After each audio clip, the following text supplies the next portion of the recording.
बदर जमा को अच्छे तरीके से यकीन हो चुका है कि शेर जमा अभी भी असलियत से नावाकिफ है। फजर के खिलाफ चलने वाला है अब वो ऐसी चाल कि शेर जमा दहल कर रह जाएगा। अस्सलाम वालेकुम। ड्रामा सीरियल शेर के आने वाले के साथ बहुत ही दिलचस्प और सनसनीखेज होने वाली है।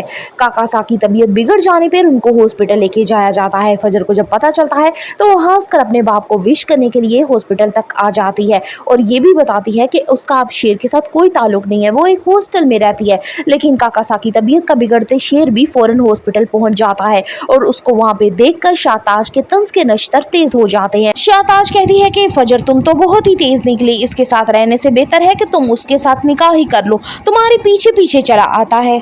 फजर और शेर को फिर से एक साथ देखकर शुजात मलिक का गुस्सा 7वें आसमान तक पहुंच जाता है और वो फजर से कहता है कि काश तुम मेरी बेटी ना होती, तुम हर दफा मुझे जलील करवाती हो। शुजात मलिक फजर को खूब डांटता है और फजर रोते हुए बाहर तक आ जाती है।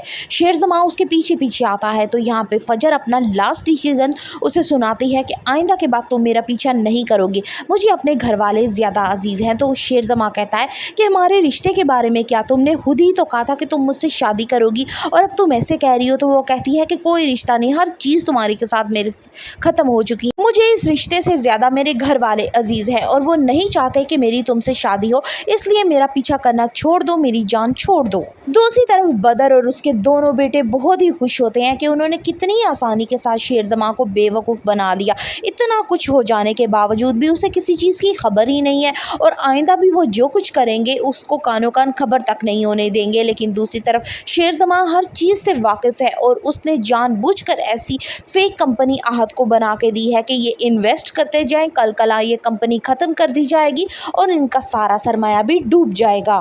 बदर जमा दिल ही दिल में सोचता है कि तुम तो बहुत ही बेवकूफ़ निकले, अब तुम्हें ऐसी चोट पहुंचाऊंगा कि तुम सारी जिंदगी तड़पते और सिसकते रह जाओगे। मीर आहद के तो जैसे ज़मीन पे पाँव ही ना टिक रहे हो, वो तो चाहता है कि रातों रात उसका कारोबार बस किसी तरह से सेट हो जाए, फिर वो अपनी नकचिड़ी बीवी से जान छुड़वा लेगा जिसने दिन रात उसको तंग कर रखा है और उससे ताने देती है। अब वो चाहता है कि जल्द अज जल्द उसका कारोबार सेट हो जाए ताकि अपनी नई नवेली दुल्हन को अपनी पुरानी बीवी के सामने लाके खड़ा कर सके। अब दूसरी तरफ शेर जमा ने तो कुछ और ही प्लानिंग कर रखी होती है। बदर जमा और उसके बेटों को ना सिर्फ बर्बाद करना चाहता है बल्कि उन्हें ऐसी सजा देना चाहता है जिसे वो सारी उम्र याद कर सके। मीर आहद की फुर्तियां देके अब तो तहमीना को भी शक होने लगा है कि ये आखिर कौन सा ऐसा काम कर रहा है कि दिन रात जो है उसमें लगा रहता है, ये तो बहुत ज़्यादा सफिशिएंट हो गया है, पहले से बहुत ज़्यादा इसमें बदलाव आया है। तभी शेर जो है वो दिल ही दिल में बहुत हंसता है और कहता है कि लगा रहने दो ये जिन कामों में है, अब जल्द अज जल्द इसको मैं गिरेबान से पकड़ लूँगा और इसका जल्द अज जल्द हिसाब लिया जाएगा। बदर जमा ये तो जान चुका है कि शेर हर चीज़ से नावाकिफ़ है, इसलिए अब वो फजर को नुकसान पहुंचाने की प्लानिंग कर रहा है, क्योंकि अगर वो फजर को नुकसान पहुंचाएगा तो शेर ऑटोमेटिकली ही डिस्टर्ब होगा।